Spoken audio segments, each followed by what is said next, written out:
Welcome to the Mira Moment Masters. The Moment Masters are a series of roundtable events run by Mira Showers here in the UK. Each roundtable event focuses on a particular trend or hot topic that's affecting the industry and affecting Britons in their homes and their lifestyles in general.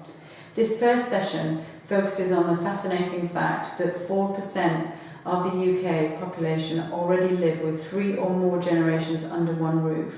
So we brought together various experts in the form of interior designers, architects, plumbers, psychologists even, and representatives from the media to explore this topic and to look at how it's going to change in the next decade. This is the first in a number of sessions that will be taking place, and we hope you enjoy the findings.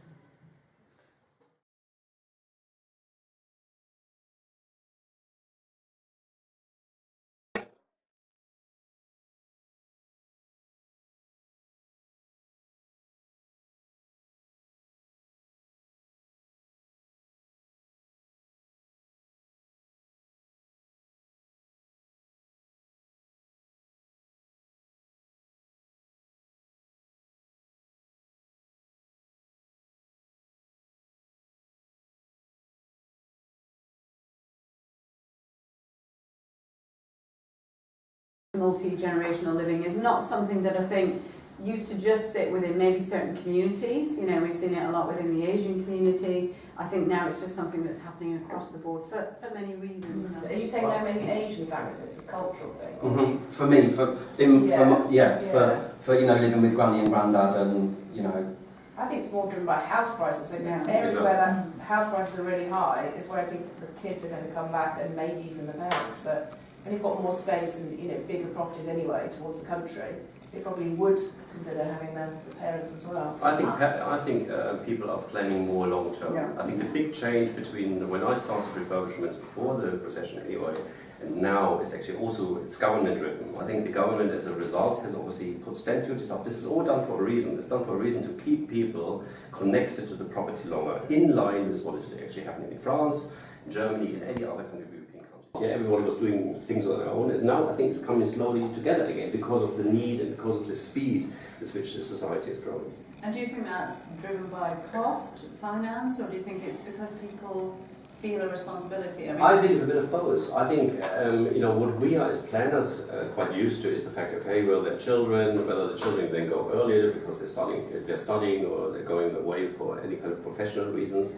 That is something actually which we always have addressed in a way. Yeah, so the 3-bedroom house, the 4, the 5-bedroom house. Yeah, and then now the nanny space coming more into the play. Yeah, so the classical conversions of garages into nanny apartments. But I think the elderly issue, I think, is fairly new and fairly unusual. Now the state-of-the-art kind of bathroom, and it needs to have a really big bathtub. It needs to have a shower room where you can play football. It needs to have actually 2 sinks at least. Yeah, so I think there's a lot of perceptions already there, and that's what we are fed with, and we have to then provide the space. And sometimes in an existing house, that's a trick. This is really tough. Rather than looking at individual products, so mixer shower, shower tray, shower enclosure, we're looking much more holistically at an overall solution, so that people can adapt over time. Certainly in terms of planning a bathroom, we're thinking about the reasons and the different needs people have at different stages. So for children, a bathroom can be a place almost to play, to relax, to become comfortable with water. For people like us, it's either somewhere you need to move through really quickly and efficiently, get in, get out, or it's that haven where actually I'm not going to be disturbed for 5 minutes, I can just shut the door and I can actually just be in here by myself. And as you get older, it's, as I said, that place that can be a little bit intimidating. So that's what things like the digital products that we're talking about, they're not designed specifically to say, right, that is for people 30 to 50 who understand digital. It's trying to be appealing to the whole spectrum and adapting to people's needs rather than them having to adapt to the product. Certain things to do with temperature control, some of the products that we've seen digitally where, fabulous for me as a parent, you can set the water level so that it would automatically run the shower of the bath. Exactly. And settings, isn't it? All these sorts of things have multiple benefits when you've got a multi-generational family. Again, for whether it's your elderly, whether you're younger, whether it's just you have a perfect temperature you want that to be run at. There are all sorts of different ways that lifestyle-wise these innovations are going to benefit us all. provide the right specification in your bathroom, then that can be safe for small children as much as for old people. I think the fact that they are scared in that place is down to the wrong specification. Well, what I have seen a big change in the last few years, as I was saying earlier, is people with existing properties preparing those properties ready for older living. So they're pulling out conventional baths and things like that, and all that's coming out, and instead of going big low access shower trays, shower enclosures, putting handrails in or whatever, even at probably what you might consider early ages, in early 60s, while they've still got a revenue stream, and changing the houses ready for that now. What we do, we plan new houses, and people actually go beyond this sort of 5 or 10 year fix. They start to then say, well, okay, I want a flexible room downstairs. I want a study which can be converted into a bedroom. I hear this all the time now. But I'm also getting actually more inquiries now about potential prefabricated extensions, at the back of the property.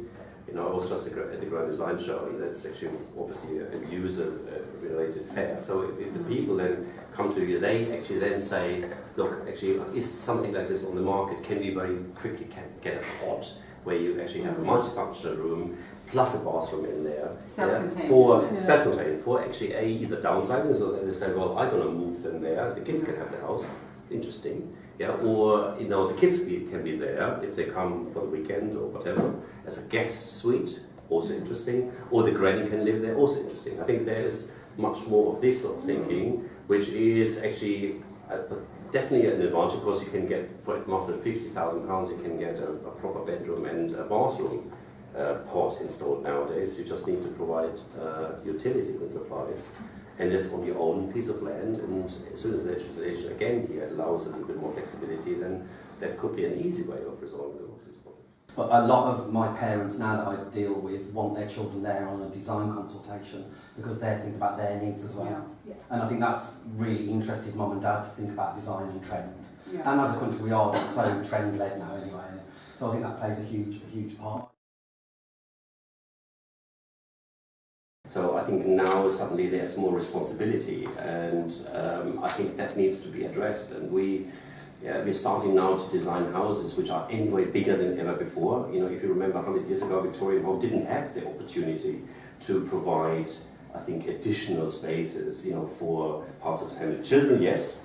Grandparents, not so much. First things when I started here was to see actually this massive move, towards extension of existing homes, on all levels. We're talking ground floor, we're talking to a certain extent first floor, built over the garage, for instance, classical one, loft conversion to be extended. So there's now, because of the fairly relaxed, let's put it that way, regulations, a massive opportunity there, to provide additional space in a house. Yeah, that was the point I was going to make, actually. There is that opportunity now, isn't there, with products on the market to convert things where you've had exactly that's what's going to happen to you, isn't it? You take out the old cylinder and an airing cupboard, all that's gone. Yeah. Well, we're getting an unvented cylinder actually. Okay, so enormous. But the space is often now unoccupied, Cool. and it can be used for another toilet or basin or a shower room or whatever. You're not conversions in that way. Yeah, converting that empty space, because there has been for a long time a big market where old conventional unvented systems have been ripped out, combi boilers are going in, and now you've got this space which is actually a reasonable size if you think about it in terms of a shower enclosure. Not unsurprisingly, bathrooms are a bit of a conflict, because you've got maybe 3 generations of one family and everybody's trying to get out at the same time. And no matter how much we, discuss charts with highlighted times for people to go, it never quite works. And then it's just about, you've got to communicate, you've got to compromise about these things. But it is a difficulty, and I think if, from a design perspective, this can be made quicker for people, I think that is a fantastic, You only actually need, I think, when we looked at it, 4 minutes to have a fantastic shower experience and to feel like you've had a bit of a sort of a moment to think, a moment to escape, a moment to do whatever else. So actually, the way products are going, it doesn't mean you have to be there a long time, but it just means that you need to make sure you optimise it for yourself. From a design point of view, it makes it a nightmare for me, in a way, when there's lots of family members to appeal to, because You know, it's got to have mass appeal and it's going to get so much use, and that's a real difficult one. And then storage, I have storage. What do we do with wet towels? If there's him and her using the bathroom, does he have a couple? You know, what do we do? So storage is a really big issue. Okay. I think the big point is obviously space planning, because once the space is defined, it's really difficult for you to make it work. For the older generations, so it's kind of like in our courtyard in a way. And that is actually more and more, the doorways, can I get a wheelchair in there? Is the bath ready for later fit in terms of bath tub plus seat? Or can I actually put a wet shower later on in there or not? Or do I already fit a shower?